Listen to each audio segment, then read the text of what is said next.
It's everybody for Philadelphia 76ers. Welcome into a abrupt emergency post-game show with the 10-9-8 76ers getting the Game 1 playoff victory over the Boston Celtics tonight.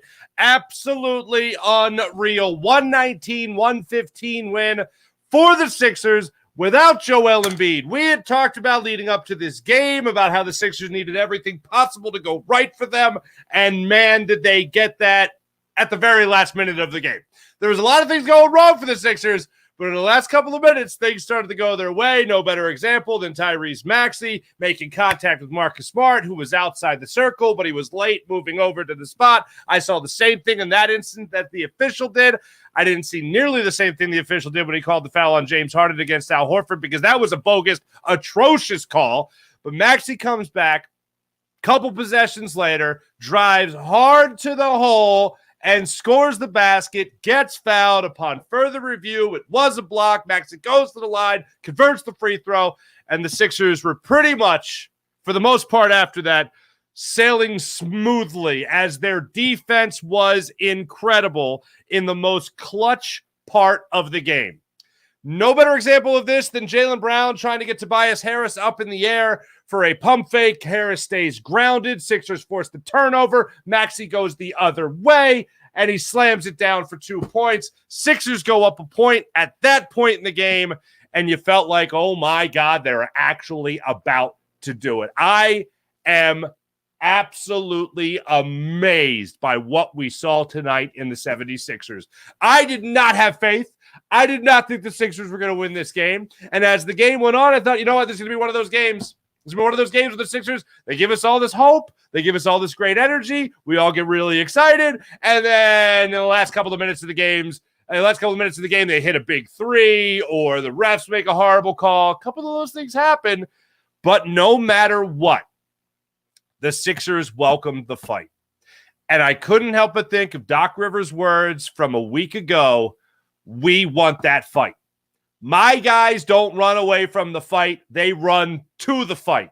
And tonight, the 76ers ran to the fight. And they came ready to throw hands. It was amazing. Every aspect of it. And you look at that Jason Tatum three that he hit from 31 feet out in the second quarter. Sixers go down 12 at that point. They go down 62-50.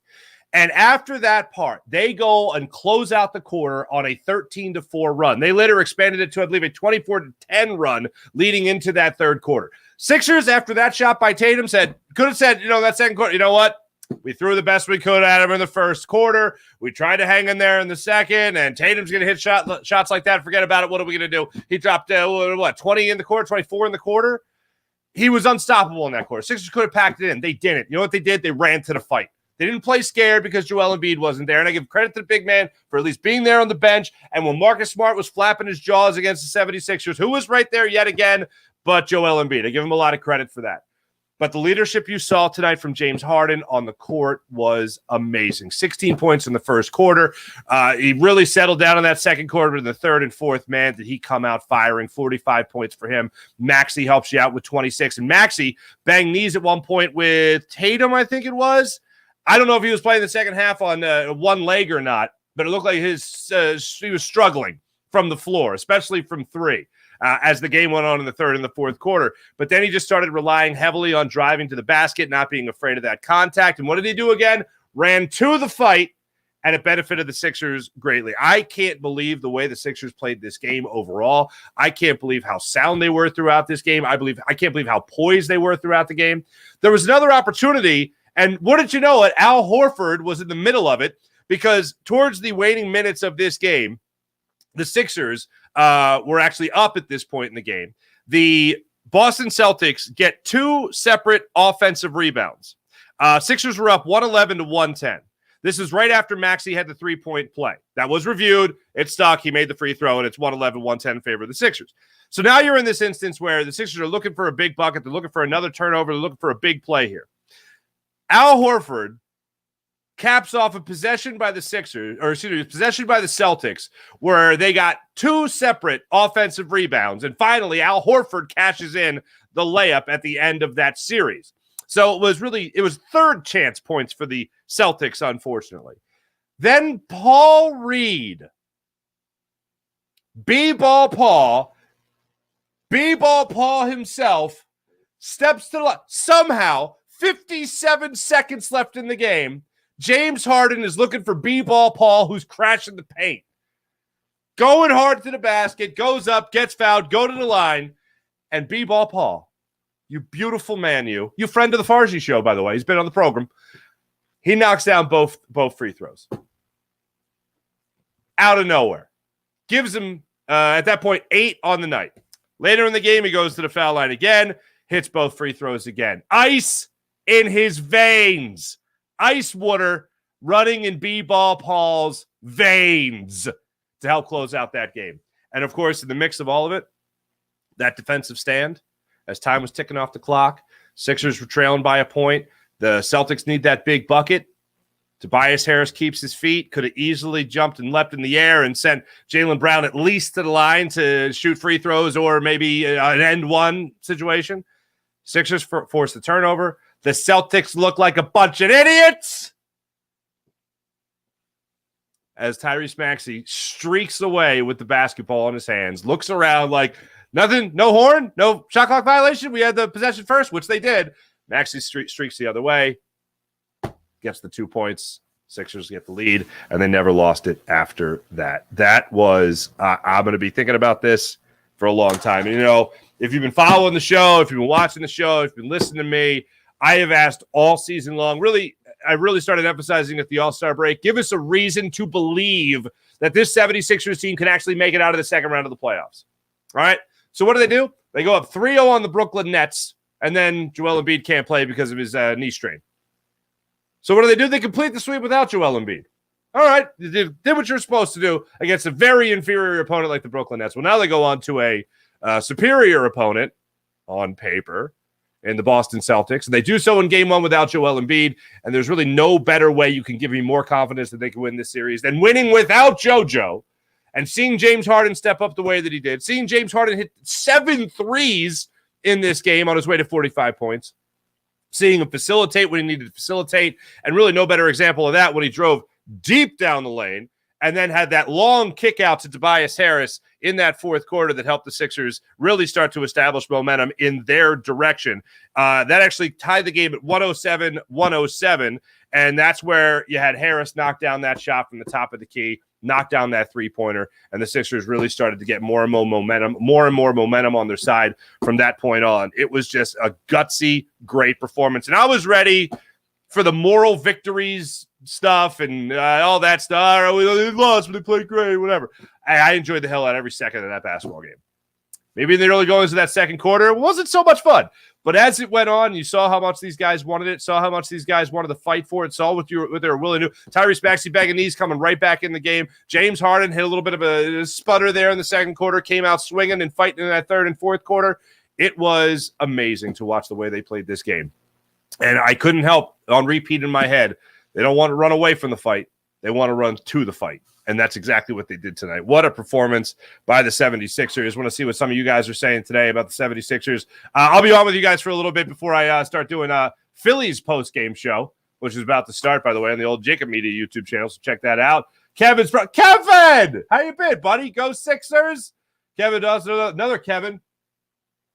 Gaming. Okay, let's go Sixers all the way. There we go. Mark, what's up, Marks? What's up? Mark Saber. Sixers, Sean Gillespie, how you doing? Amazing. Go Beard. Sixers were hanging with them, no doubt. Ari, what's going on? Ari, put the kids to bed, just jumping in to say congrats, my friend. Huge win. Ari is a St. Louis Cardinals fan, not a big Sixers fan. Of course, that's a baseball team. This is a basketball team, but maybe we could be his basketball team. But it's great to see that he stuck it out there for game one. Mark Saber, or Sabre.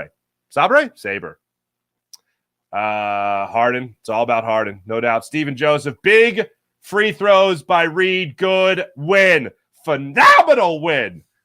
It's really like that Jack Buck moment. Not Joe Buck, Philadelphia. Jack Buck, his dad. I don't believe what I just saw. I don't believe what I just saw. I don't believe it. Me and my man, Eitan, on Fox 29 this morning, They were like, do the Sixers have a chance to win? No. And they're like, we want to talk about the NFL draft. Sixers surprised the hell out of me. Fantastic. I mean, every once in a while you see these wins where a team will be losing their MVP, a team won't be playing with their best player, and somehow magically they all rally around each other and they play top-notch basketball. I think the Sixers can do that. I didn't think the Sixers would do it game one against the Boston Celtics. And boy, did it help them out. Maybe the fresh legs later in the game helped them out.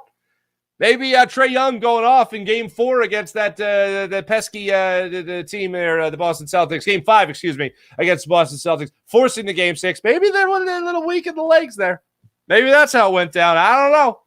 But I don't really care, to be honest with you. The fact is they won. Professor Dutch, what's going on, man? 45 burger for Harden. What's going on, Medium Giant? Medium Giant? That seems interesting. Doc killed it. Harden killed it. B-Ball Paul killed it. Everybody's killing it. Sean Gillespie, I had no faith. Sixers with Embiid, but go Sixers and Doc. There we go.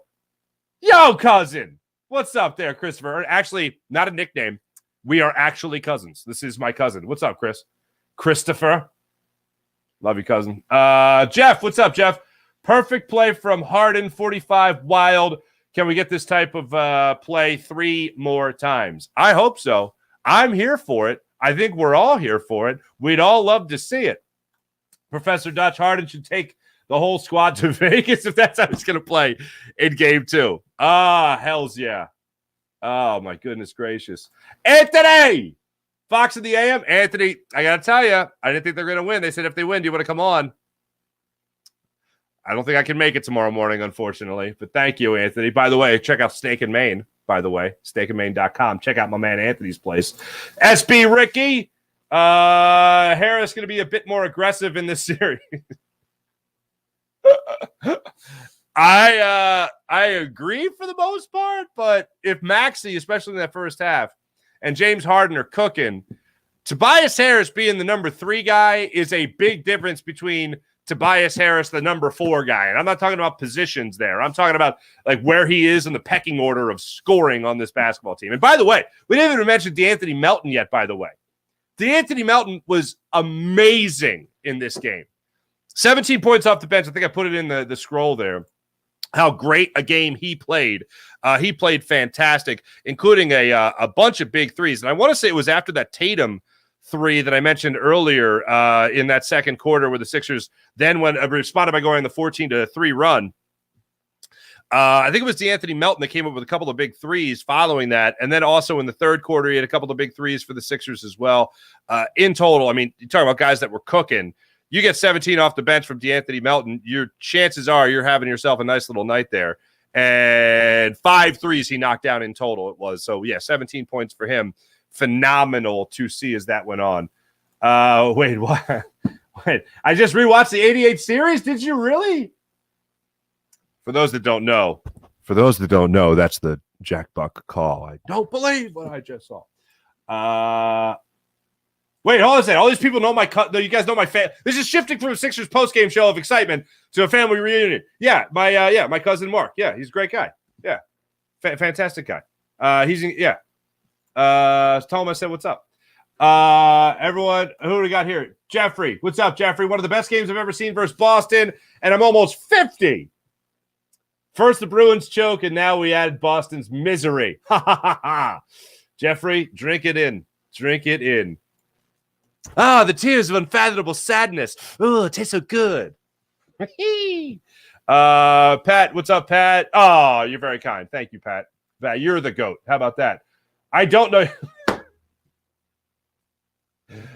Thank you. Appreciate it. That's a big family. You might know my family. You might know my cousins. All right, Sixers 119-115 win over the Boston Celtics tonight. They're back at it, not tomorrow, but on Wednesday. They'll be back at it for game 2 of this game 2 of this. Well, hopefully, hey, let's go for a 4-game series. You know what I'm saying? And Joel Embiid may be back. He may not be back.